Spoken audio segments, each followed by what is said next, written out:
Let's look at the next tools. The What If tool can be used to visually analyze the interaction of datasets and ML models. With the What If tool, you can do many explorations by using the data point editor and the performance and fairness tabs. Let's look at each. After loading a model and dataset, the first view you see allows you to visualize inference results using Facets Dive. In this example, each data point is colored by the category that the model predicted for it. Points are laid out top to bottom following the inference score. This means that points at the bottom have a prediction close to 0 and very likely belong to the negative label. Points at the very bottom have a prediction close to 1 and very likely belong to the positive label. With this view, you can easily say that the model is often very confident since most points are close to 0 or 1, and that the model predicts more points belong to the red label. From the Facets Dive view, you can investigate any data point.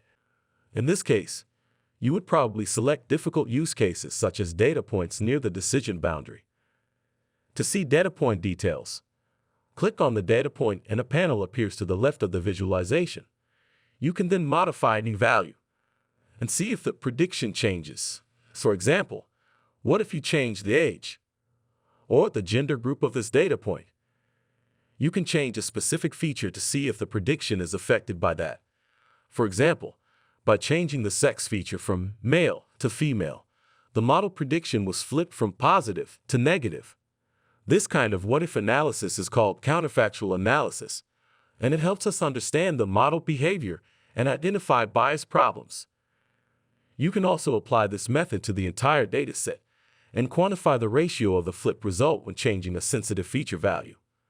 This fairness metric is called flip ratio and helps you understand the model's vulnerability. You can also explore the effects of single features for a prediction result through partial dependence plots.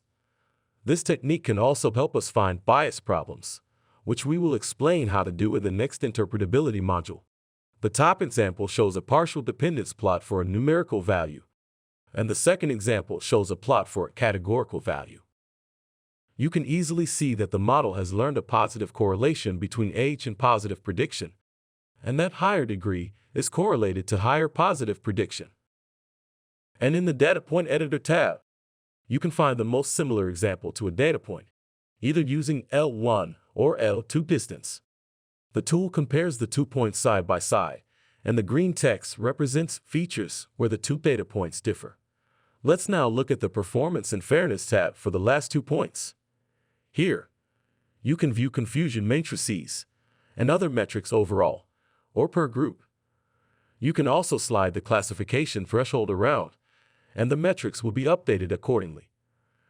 You also have the ability to automatically calculate the optimal classification threshold given a desired cost ratio, like, for example, the relative cost of a false positive versus a false negative. The default cost ratio in the tool is 1, which means that false negatives and false positives are equally undesirable.